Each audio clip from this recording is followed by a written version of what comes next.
اعوذ باللہ من الشیطان الرجیم، بسم اللہ الرحمن الرحیم۔ عزیز طلباء و طالبات، السلام علیکم ورحمۃ اللہ وبرکاتہ۔ آج کے اس لیکچر کا آغاز اس امید کے ساتھ کرتے ہیں کہ آپ لوگ خیریت سے ہوں گے، اور اس دعا کے ساتھ کہ اللہ تبارک و تعالیٰ جلد سے جلد پوری انسانیت کو اس کرونا وائرس کی وبا سے چھٹکارا نصیب فرمائے۔ کتب ستہ کا تعارف، ان کا جائزہ، ان کی خصوصیات، ائمہ کتب ستہ کے مناہج کو ہم دیکھ رہے ہیں۔ اس سے پہلے ہم نے صحیح بخاری اور صحیح مسلم کے بارے میں جانا۔ آج ہم سنن ابی داؤد اور سنن ترمذی کے بارے میں پڑھتے ہیں۔ امام ابو داؤد سلیمان بن اشعث کے نام سے جانے جاتے ہیں۔ ابو داؤد کی کنیت کے مالک تھے۔ 206 ہجری میں سجستان میں پیدا ہوئی ہے، اس لیے سجستانی بھی کہلاتے ہیں۔ عرب کے مشہور قبیلہ ازد سے تعلق تھا، اس لیے آپ کو ازدی بھی کہا جاتا ہے۔ ابتدائی تعلیم کے بعد آپ نے علم حدیث کے اندر خصوصی شغف کا اظہار فرمایا اور پھر اس میدان میں اپنا نام پیدا کیا۔ علم حدیث کے اعتبار سے آپ کو بڑے بڑے اساتذہ میسر آئے۔ علامہ ابن حجر عسقلانی رحمۃ اللہ علیہ لکھتے ہیں کہ امام ابو داؤد کے شیوخ کی تعداد 300 کے قریب ہے، جن میں امام احمد بن حنبل جیسی بڑی شخصیت، اسحاق ابن راہویہ جیسی بڑی شخصیت اور یحییٰ بن معین جیسے عالم بھی موجود ہیں۔ اسی طریقے سے جب ہم آپ کے تلامذہ کی فہرست پر نظر ڈالتے ہیں تو وہاں پر بھی ہمیں بڑے بڑے نام نظر آتے ہیں۔ امام ترمذی، امام نسائی رحمہ اللہ آپ کے شاگردوں میں شمار ہوتے ہیں۔ امام ابو داؤد نے علم حدیث کے ساتھ ساتھ علم فقہ کے اندر بھی بڑا مقام اور بڑا نام پیدا کیا۔ آپ کو علم فقہ سے بھی گہرا شغف تھا۔ یہی وجہ ہے کہ ہم دیکھتے ہیں کہ آپ نے اپنی جو کتاب سنن ابی داؤد کے نام سے مرتب کی، وہ فقہی ترتیب سے مرتب کی، اور اس کے اندر احکامات سے متعلقہ اور فقہ سے متعلقہ جتنی احادیث ہیں وہ دیگر کتب کے اندر، یعنی خاص طور پر جو کتب ستہ میں سنن ابی داؤد کے علاوہ کتب ہیں، ان کے اندر وہ تعداد موجود نہیں ہے جو کہ اس کتاب کے اندر موجود ہے۔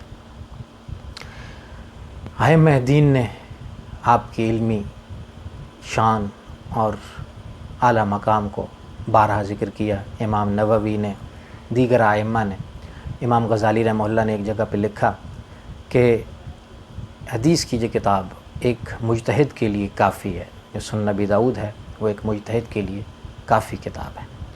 اسی طریقے سے دیگر ائمہ نے بھی آپ کی شان میں اور آپ کے تذکرے میں اس چیز کا اظہار کیا کہ آپ علمی اعتبار سے اعلیٰ مقام پر فائز تھے۔ امام ابو داؤد نے بہت ساری کتابیں لکھیں، جن میں کتاب الناسخ والمنسوخ، کتاب الرد علی اہل القدر، اخبار الخوارج، کتاب الدعاء، کتاب المراسیل، کتاب نظم القرآن، کتاب فضائل القرآن، کتاب التفسیر، لیکن جس کتاب کو سب سے زیادہ شہرت ملی وہ آپ کی السنن ہے۔ امام ابو داؤد کا فقہی مذہب کیا تھا، اس پر اہل علم کے درمیان بڑی بحث ہے۔ بعض اہل علم نے آپ کو حنبلی المذہب قرار دیا، بعض نے آپ کو شافعی المذہب قرار دیا۔ نواب صدیق حسن خان کنوجی بھوپالی نے آپ کو شافعی المذہب کہا، اور علامہ انور شاہ کشمیری نے آپ کو حنبلی المذہب کہا، یعنی آپ حنبلی مذہب کے حامل تھے۔ اور اگر ہم امام صاحب کی تبویب کو یا آپ کی چیپٹرائزیشن کو، جو آپ نے تراجم باندھے ہیں، ابواب جو آپ نے حدیث کے اندر قائم کیے ہیں، ان کو اگر ہم دیکھیں تو اہل علم کی ایک بڑی تعداد اس بات پر متفق نظر آتی ہے کہ وہ اس بات پر دلالت کرتے ہیں کہ آپ حنبلی المذہب تھے۔ امام ابو داؤد نے حدیث کا یہ ذخیرہ بڑی محنت سے تیار کیا۔ اہل علم یہ کہتے ہیں کہ پہلے 5 لاکھ احادیث کا انتخاب کیا، اور ان میں سے پھر 4800 کے قریب احادیث ہیں جو آپ کی اس سنن کے اندر موجود ہیں۔ یہ سنن بہت سارے امتیازات کی حامل بھی ہے۔ امام ابو داؤد رحمۃ اللہ علیہ نے لکھا ہے کہ میرے اس مجموعہ حدیث میں یعنی سنن ابی داؤد کے اندر 4 ایسی احادیث ہیں کہ جو دین پر عمل کرنے کے لیے کافی ہیں، جن میں سب سے پہلے انما الاعمال بالنیات والی حدیث، اور پھر وہ حدیث جس میں یہ کہا گیا کہ آدمی کے اسلام کی خوبی یہ ہے کہ وہ لایانی چیزوں کو چھوڑ دے۔ اسی طریقے سے یہ حدیث کہ لا یؤمن احدکم حتی یحب لاخیہ ما یحب لنفسہ، یعنی تم میں سے کوئی اس وقت تک کامل ایمان والا نہیں ہو سکتا جب تک کہ اپنے بھائی کے لیے بھی وہ پسند نہ کرے جو وہ اپنے لیے پسند کرتا ہے۔ اسی طریقے سے الحلال بین والحرام بین والی حدیث کہ جس کے اندر رسول اللہ نے فرمایا کہ حلال بھی واضح ہے اور حرام بھی واضح ہے، اور ان دونوں کے درمیان کچھ مشتبہ چیزیں ہیں، اور جو شبہات سے پرہیز کرے تو اس نے اپنے دین کو بچا لیا۔ سنن ابی داؤد اپنی ترتیب کے اعتبار سے، اپنی جامعیت کے اعتبار سے ایک منفرد اور ممتاز کتاب شمار ہوتی ہے۔ صحیح بخاری اور صحیح مسلم کے بعد بہت سارے اہل علم نے آپ اس کتاب کو تیسرے نمبر پر ذکر کیا ہے، بعض ائمہ نے آپ کو امیر المومنین فی الحدیث قرار دیا۔ سنن ابی داؤد کے اندر امام ابو داؤد ایک سند میں مختلف اسانید کو بیان کر دیتے ہیں، اور کبھی ایسا ہوتا ہے کہ ایک متن میں دیگر متون بھی جمع کر دیتے ہیں، اور پھر ہر حدیث کے جو الفاظ کا اختلاف ہے اس کی توضیح فرماتے ہیں۔ 2 یا 3 احادیث کو ایک ہی باب میں ذکر کرتے ہیں، اس سے ان کا مقصد کسی خاص بات کو سمجھانا ہوتا ہے اور کسی خاص نقطہ نظر کی طرف اشارہ کرنا ہوتا ہے۔ سنن ابی داؤد کے اندر ایک ثلاثی حدیث موجود ہے۔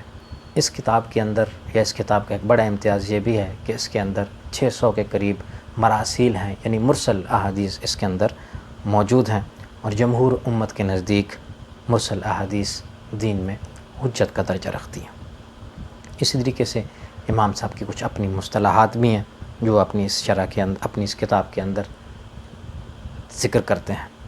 سنن ابی داؤد کے اندر امام ابو داؤد رحمہ اللہ نے آداب سے متعلق احادیث کو خاص طور پر ذکر کیا ہے اور ان کو ایک اہمیت سے نوازا ہے۔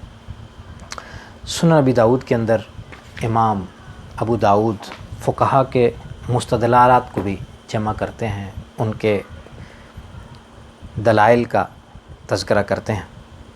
اسی طریقے سے اس کتاب کے اندر ہم یہ دیکھتے ہیں کہ امام ابو داؤد رحمہ اللہ راویوں کے اسماء، ان کی کنیتیں، ان کے القاب کی بھی توضیح کرتے ہیں، اور جرح و تعدیل کے اصولوں کے مطابق روایات کے مراتب کی تعیین کرتے بھی دکھائی دیتے ہیں۔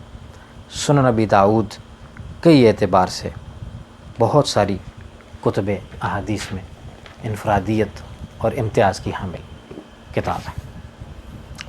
سنن ابی داؤد کی بھی درجنوں شروع لکھی گئیں، اور وہ سلسلہ جو شروع ہوا اس کی شروع کا وہ آج تک جاری ہے، اور دنیا کی مختلف زبانوں میں اس کی شروع لکھی جا رہی ہے۔ معالم السنن کے نام سے سب سے زیادہ مشہور شرح شیخ ابو سلیمان الخطابی رحمہ اللہ کی ہے، جو مبسوط بھی ہے اور مطول بھی ہے، یعنی طوالت کی حامل بھی ہے اور بڑی بسیط شرح ہے۔ اسی طریقے سے ابو بکر بن احمد شافعی نے 4 جلدوں میں شرح سنن ابی داؤد تحریر کی۔ شیخ عبد الرحیم عراقی نے شرح تحریر کی۔ علامہ بدر الدین عینی رحمہ اللہ نے بھی اس کی شرح لکھی۔ علامہ جلال الدین سیوطی رحمۃ اللہ علیہ نے بھی اس کی شرح لکھی۔ امام نووی نے اس کی شرح لکھی۔ امام ابن قیم رحمہ اللہ نے سنن ابی داؤد کی شرح لکھی۔ غایۃ المقصود کے نام سے بر صغیر کے معروف عالم مولانا شمس عظیم آبادی نے 32 جلدوں میں اس کی شرح لکھی۔ عون المعبود کے نام سے پھر انہوں نے خود ہی اس شرح کی تلخیص کی۔ بذل المجہود کے نام سے خلیل امن سہارنپوری نے ایک مبسوط شرح لکھی۔ اسی طریقے سے الدرر المنضود کے نام سے مولانا عاقل سہارنپوری نے سنن ابی داؤد کی ایک شرح لکھی۔ سنن ابی داؤد کتب سیاہ ستہ میں ایک منفرد مقام کی حامل کتاب ہے۔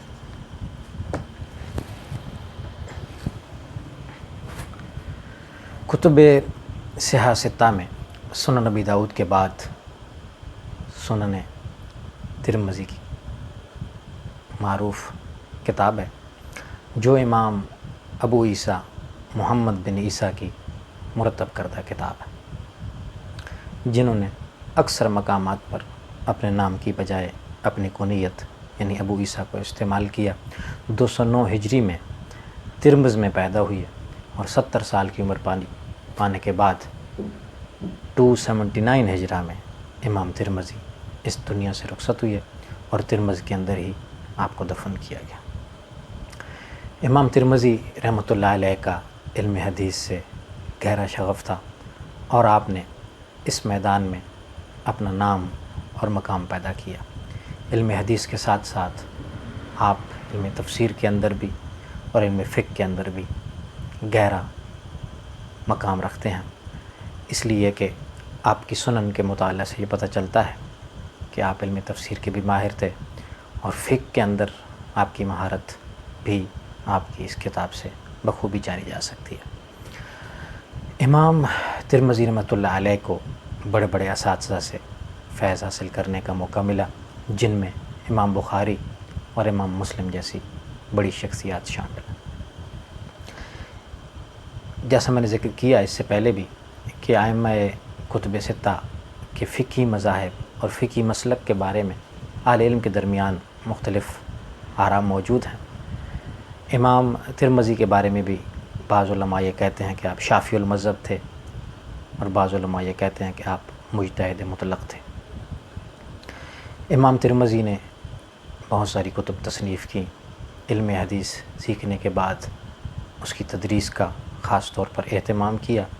آپ کی تحریر کردہ کتب میں کتاب التاریخ ہے، کتاب الاسماء والکناہ ہے، کتاب الزہد ہے، الشمائل النبویہ جو آپ کی بڑی معروف کتاب شمائل ترمذی کے نام سے ہمارے پاس موجود ہے، وہ آپ ہی مرتب کردہ ہے، اور کتاب العلل، سنن، علل اور شمائل، 3 وہ کتابیں ہیں جنہوں نے بڑا مقام پیدا کیا، اور ان 3 کتابوں میں سب سے زیادہ شہرت جو ہے وہ سنن ترمذی کے حصے میں آئی۔ امام ترمذی کی یہ کتاب مرتب کرنے کے بعد آپ نے مختلف اہل علم کے سامنے پیش کی جو مختلف شہروں میں موجود تھے، اور انہوں نے اس کی اہمیت اور اس کی فضیلت کے بارے میں آراء ذکر کی جو کتب کے اندر دیکھی جا سکتی ہیں۔ امام ترمذی کی سنن ترمذی بیک وقت سنن بھی ہے اور جامع بھی ہے۔ فقہی ترتیب کی بنیاد پر ہم اسے کتب سنن میں شمار کرتے ہیں، اور علم تفسیر کے 8 بڑے موضوعات، علم حدیث کے 8 بڑے موضوعات کا مجموعہ یا ان کا احاطہ کرتی ہے، اس لیے ہم اسے جامع کتب کے حصے میں بھی شمار کرتے ہیں۔ اس کتاب کی ایک بڑی اہمیت یا بڑی خصوصیت یہ ہے کہ اس کے اندر احادیث میں تکرار نہیں ہے۔ اسی طریقے سے امام ترمذی نے اس کتاب کے اندر تمام فقہا کے بنیادی مستدلات کو جمع کیا ہے اور ہر ایک مسئلے کے لیے الگ الگ باب قائم کیا ہے۔ امام ترمذی کی سنن ترمذی کی ایک بڑی خصوصیت یہ بھی ہے کہ اس کے اندر جو احادیث یا روایات موجود ہیں وہ تمام ائمہ فقہ کے ہاں معمول بہا ہیں، یعنی ان سب پر تقریباً سب کے ہاں عمل ہو رہا ہے۔ امام ترمذی رحمۃ اللہ علیہ ہر حدیث کے بارے میں اس کا درجہ استناد بھی بتاتے ہیں اور سند کی کمزوریوں کی نشاندہی کرتے بھی دکھائی دیتے ہیں۔ اگر حدیث طویل ہے تو امام ترمذی رحمہ اللہ اس کا وہی حصہ نقل کرتے ہیں جو اس باب سے متعلقہ ہوتا ہے، اور یہی وجہ ہے کہ اس کے اندر احادیث مختصر اور چھوٹی چھوٹی ہیں جنہیں یاد رکھنا بھی آسان ہے۔ اگر کسی حدیث کی سند میں علت ہے یا اضطراب ہے تو امام ترمذی رحمہ اللہ اس کی مفصل تشریح اور توضیح فرماتے ہیں۔ اسی طریقے سے امام ترمذی مشتبہ راویوں کا تعارف بھی کرواتے ہیں کہ اگر کسی کی کنیت ذکر کی گئی ہے تو آپ اس کا نام ذکر کر دیتے ہیں، اور اگر کسی کا نام ذکر کیا گیا ہے اور کنیت ذکر نہیں کی گئی ہے تو آپ اس کی کنیت ذکر کر دیتے ہیں۔ جامع ترمذی یا سنن ترمذی کا ایک بڑا امتیاز یہ بھی ہے کہ یہ بڑی آسان ہے اور اس کے تراجم نہایت سہل ہیں، اور اس لیے اس میں سے احادیث کو تلاش کرنا آسان ہے۔ سنن ترمذی کے اندر امام ترمذی کی اپنی مصطلحات بھی موجود ہیں۔ حسن صحیح کی اصطلاح حاذا حدیث غریب، غریب صحیح، اسی طریقے سے دیگر مصطلحات جو امام صاحب نے اپنے ہاں نقل کی ہیں وہ بھی آپ کی ایک انفرادیت ہے جو ہمیں آپ کی اس کتاب کے اندر نظر آتی ہے۔ امام ترمذی کی سنن ترمذی پاکستان میں بھی مدارس کے اندر پڑھائی جاتی ہے اور اس سے بہت زیادہ استفادہ کیا جاتا ہے۔ یہ کتاب بیان سند، تصحیح حدیث، تعدیل روات، مبہم راویوں کی تصریح، وصل اور قطع کی وضاحت، تعویل حدیث میں علماء کے اقوال کی تصریح، فقہی مسائل پر بحث، روایات میں تطبیق اور ناسخ و منسوخ احادیث کی وضاحت پر مشتمل ہے۔ امام ترمذی مختلف ائمہ فقہ کی آراء کو بھی اپنے ہاں ذکر کرتے ہیں اور پھر اپنا نقطہ نظر بھی بیان کرتے ہیں۔ سنن ترمذی کی بھی بہت ساری شروح لکھی گئی ہیں، جن میں ایک معروف شرح قاضی ابو بکر ابن العربی کی ہے، عارضۃ الاحوزی بشرح جامع ترمذی، جو مالکیہ کے امام ہیں، انہوں نے اس کی ایک شرح لکھی۔ اسی طریقے سے شیخ ابو الفتح شافعی رحمہ اللہ نے بھی اس کی ایک شرح لکھی۔